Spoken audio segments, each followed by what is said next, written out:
کابل اوسېدونکی یم په منډیي کې د فروشي کوم بادام وچه میوه دا شیان خرڅوم. شکر الحمدلله ښه دی، فضل د خدای دی، څنګه ښه دی. میوې ټولې میوې ډېرې اخلي پوه شو، خو په اکثره وخت کې بادام او پسته او دا شیان ډېر اخیستل کېږي په خاطر چې اختر کې دا شیان ډېر پکار دي. والا خپل هېواد کې ډېر خوشحاله یو، شکر دی، فضل د خدای دی. یو وخت د اقتصاد مشکل دی، انشاءالله اقتصاد مشکل هم حل شي.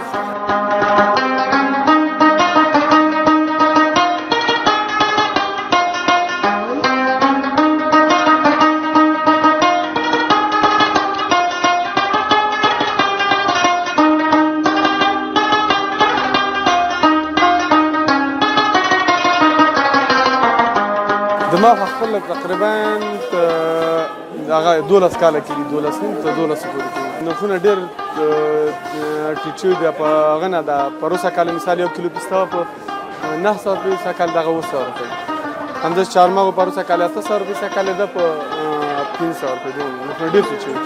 هېوادوالو ته دا پیغام لرم چې بې ځایه دې اسراف نه کوي. خیر د موږ که کار هم نشي مشکل نشته ده، خیر هغه بې اسراف دې نه کوي.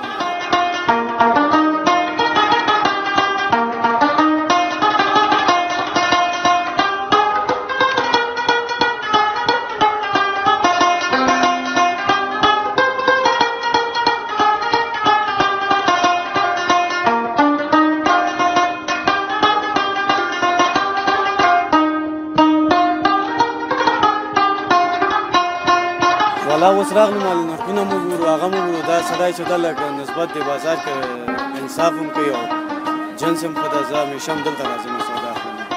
نو اختر لپاره موږ هم غواړو چې څه تیاریان ونیسو، میوه وکړو. والا پیسې چې څومره راوړي خو مصرفېږي، دا خو دکان ده او خیر نظر مطابق چې 3000 شو 4000 شو، بس هغه کوم ضرورتي شیان یې همغه به واخلو. زما پیغام هېوادوالو ته دا ده چې ښه اختر ورته غواړم او سوکاله اختر دې تېر کړي، خوشحاله اختر دې تېر کړي او سرتاسري امنیت ورته غواړم.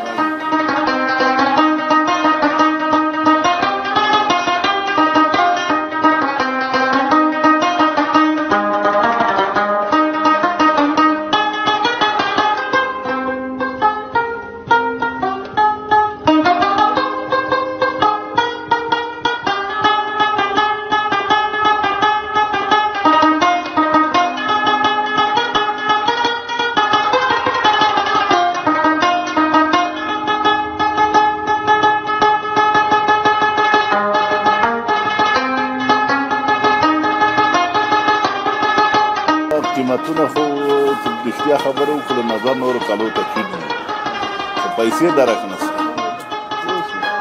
پیسې کمې دي، قیمتونه ښه دي.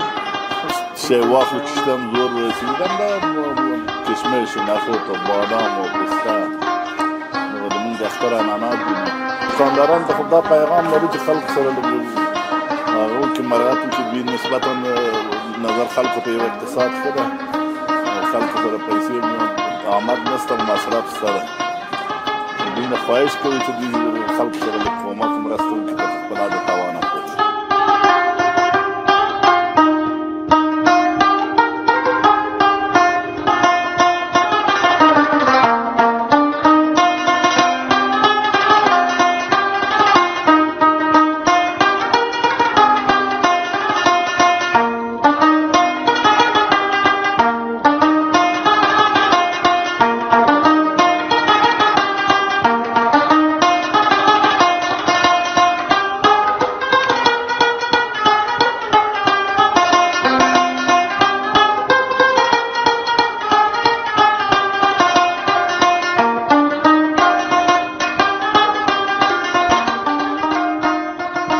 دا میوې خو ټولې خوښوي، دا بادام ډېرې خوښوي، دا پستې ډېرې خوښوي، کشمش هم لکه روز کلونې او 2-3 روپۍ رالیدلې او پسته هم 2-3 روپۍ رالیدلې، هر چیز کې او 2-3 روپۍ ارزانه شوي هر شی.